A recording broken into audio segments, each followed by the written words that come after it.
नमस्कार दोस्तों। आज की हमारी कहानी है मोटिवेशनल कहानी है। हंस हंसिनी की कहानी हंस हंसिनी को कुछ बातें ऐसी बताता है जिसे अगर आपने अपने जीवन में उतार लिया तो आपका जीवन आनंद में हो जाएगा और घर परिवार में सुख शांति आएगी। इससे पहले अगर आपने पहले हमारा YouTube चैनल सब्सक्राइब नहीं किया तो सब्सक्राइब कर लीजिए और साथ में बेल आइकन का बटन भी दबा दीजिए, जिससे ऐसे ही मोटिवेशनल वीडियो आपको सबसे पहले मिल सके। चलो अब कहानी को शुरू करते हैं। यह कहानी आपको झकझोर देगी। 2 मिनट में एक अच्छी सीख अवश्य देखे।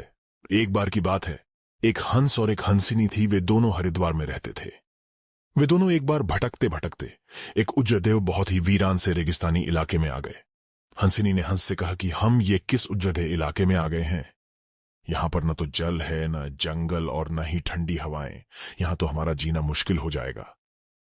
हंस और हमहिनी को भटकते हुए शाम हो गई तो हंस ने हंसिनी से कहा कि आज की रात हम किसी तरह कट लेते हैं। सुबह होते ही हरिद्वार वापस लौट चलेंगे।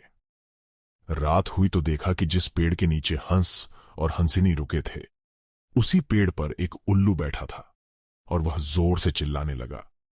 हंसिनी ने हंस से कहा, अरे ये उल्लू के चिल्लाने की वजह से तो यहां रात में सो भी नहीं सकते।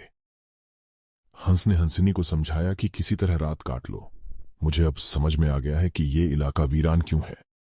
ऐसे उल्लू जिस इलाके में रहेंगे वो तो वीरान और उजड़ा ही रहेगा। पेड़ पर बैठा उल्लू दोनों की बातें सुन रहा था।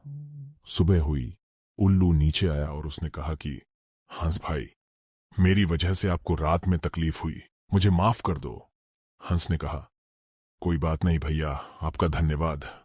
यह कहकर जैसे ही हंस अपनी हंसिनी को लेकर आगे बढ़ा, पीछे से उल्लू चिल्लाया।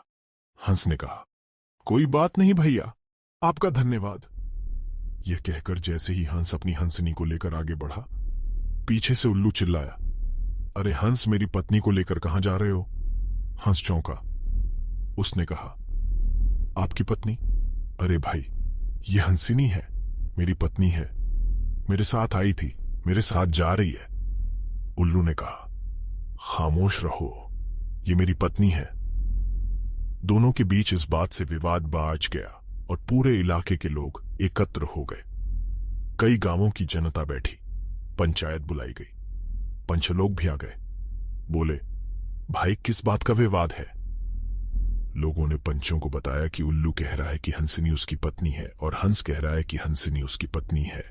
लंबी बैठक और पंचायत के बाद पंचलोक किनारे हो गए और कहा कि भाई बात तो यह सही है कि हंसिनी हंस की ही पत्नी है, लेकिन ये हंस और हंसिनी तो अभी थोड़ी देर में इस गांव से चले जाएंगे।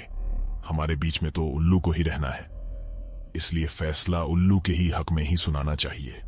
फिर पंचों ने अपना फैसला सुनाया और कहा कि सारे तथ्यों और सबूतों की जांच करने के बाद यह पंचायत इस नतीजे पर पहुंची है कि हंसिनी उल्लू की ही पत्नी है और हंस को तत्काल गांव छोड़ने का हुक्म दिया जाता है। यह बात सुनते ही हंस हैरान हो गया और रोने, चीखने और चिल्लाने लगा कि पंचायत ने गलत फैसला सुनाया, उल्लू ने मेरी पत्नी ले ली। रोते चीखते जब वह आगे बढ़ने लगा तो उल्लू ने आवाज लगाई, ऐ मित्र हंस, रुको। हंस ने रोते हुए कहा कि भैया, अब क्या करोगे? पत्नी तो तुमने ले ही ली, अब जान भी लोगे? उल्लू ने कहा, नहीं मित्र, ये हंसिनी आपकी पत्नी थी, है और रहेगी।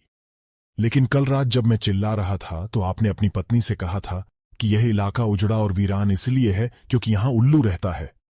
मित्र, यह इलाका उजड़ा और वीरान इसलिए नहीं है कि यहां उल्लू रहता है। यह इलाका उजड़ा और वीरान इसलिए है क्योंकि यहां पर ऐसे पंच रहते हैं जो उल्लुओं के हक में फैसला सुनाते हैं। शायद 65 साल की आजादी के बाद भी हमारे देश की दुर्दशा का मूल कारण यही है कि हमने उम्मीदवार की योग्यता न देखते हुए हमेशा ये हमारी जाति का है, ये हमारी पार्टी का है के आधार पर अपना फैसला उल्लुओं के ही पक्ष में सुनाया है। देश की बदहाली और दुर्दशा के लिए कहीं न कहीं हम भी जिम्मेदार हैं।